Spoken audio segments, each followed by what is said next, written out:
자, 상상해보세요. 1년이라는 긴 시간 동안 한 곳에만 머물렀던 한 민족 전체가 드디어 미지의 세계를 향해서 첫걸음을 떼려고 합니다. 오늘은요, 바로 그 성스러운 산을 떠나서 약속의 땅으로 향하는 이스라엘의 장대한 여정, 그 모든 준비 과정의 마지막 카운트다운을 함께 들여다보겠습니다. 이 거대한 여정의 한가운데에는 바로 이 질문이 있습니다. 아니, 1년 동안 준비를 했다고는 하지만 수백만 명이나 되는 사람들이 어떻게 하나의 공동체로서 질서정연하게 움직일 수 있었을까요? 지금부터 우리가 살펴볼 민수기의 내용들은요, 그냥 딱딱한 규칙 목록이 아니에요. 오히려 이 기념비적인 여정을 위한 실질적이고 영적인 최종 체크리스트와도 같습니다. 모든 이야기의 무대는 바로 신의 산입니다. 이스라엘 백성들은 이곳에서 꼬박 1년을 머물렀어요. 근데 이곳은 그냥 잠시 머무는 임시 캠프 같은 곳이 아니었죠.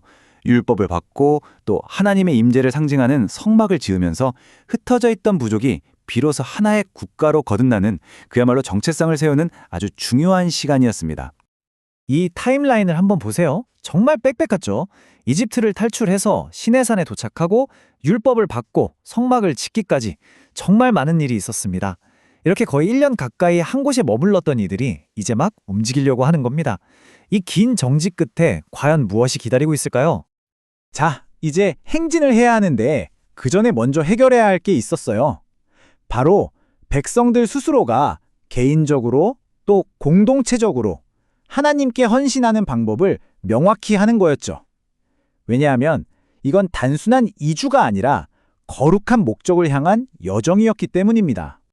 그 헌신을 가장 잘 보여주는 개인적인 방법이 바로 나실인 서원이었습니다.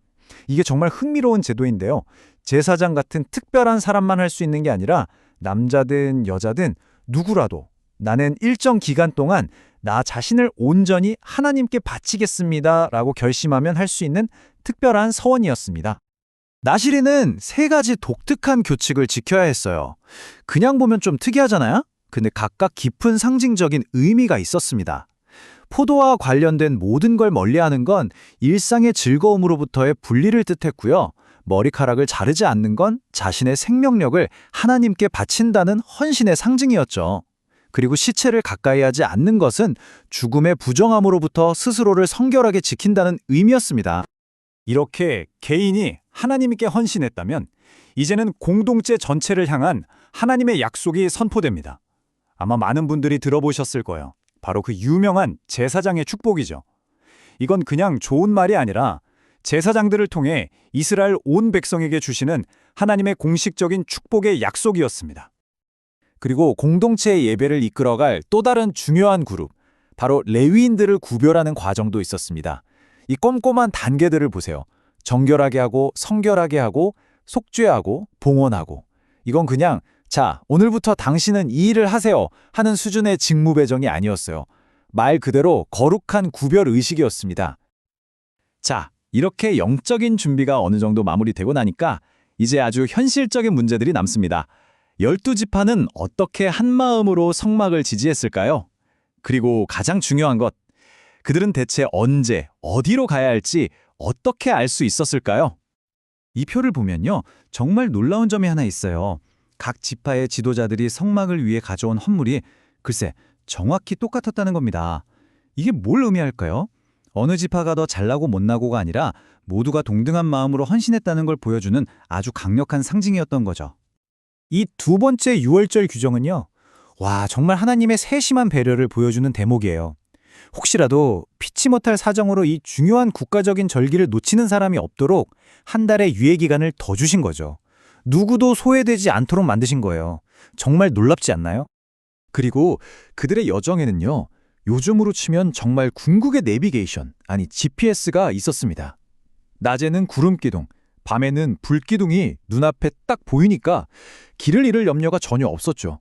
그것도 그냥 길만 알려주는 게 아니라 구름이 떠오르면 출발하고 멈추면 캠프를 쳤으니 언제 멈추고 언제 가야 할지 고민할 필요도 없었습니다. 자, 이제 정말 마지막입니다. 모든 준비가 끝났고 마지막 퍼즐 한 조각만 남았어요.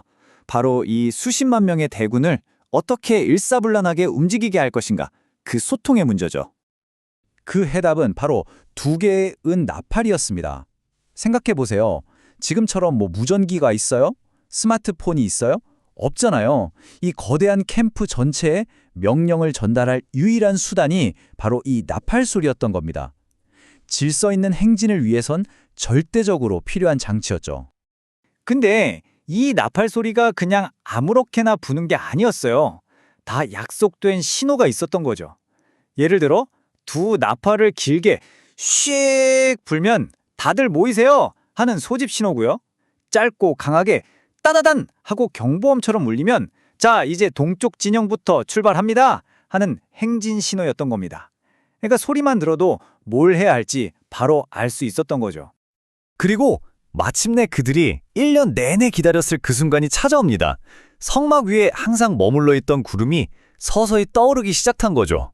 아마 진영 전체에 엄청난 긴장감과 기대감이 흘렀을 겁니다. 바로 이 순간 언약궤가 가장 먼저 출발할 때 모세가 이렇게 외칩니다. 여호와여 일어나사 주의 대적들을 흩으소서. 와, 이 장면을 보면요. 이건 단순한 이사가 아니었어요. 하나님의 군대가 승리를 향해 행진하는 그런 장엄한 출정식이었던 겁니다. 자, 보세요. 정말 모든 게 완벽해 보이죠? 개인의 성격, 공동체의 질서, 하나님의 직접적인 인도까지 뭐 하나 빠지는 게 없습니다. 그런데 말이죠. 우리가 알다시피 광야는 그렇게 만만한 곳이 아니거든요. 과연 이 1년간의 완벽한 준비가 앞으로 닥쳐올 혹독한 현실 앞에서 정말 충분했을까요? 그들의 진짜 이야기는 이제부터 시작입니다.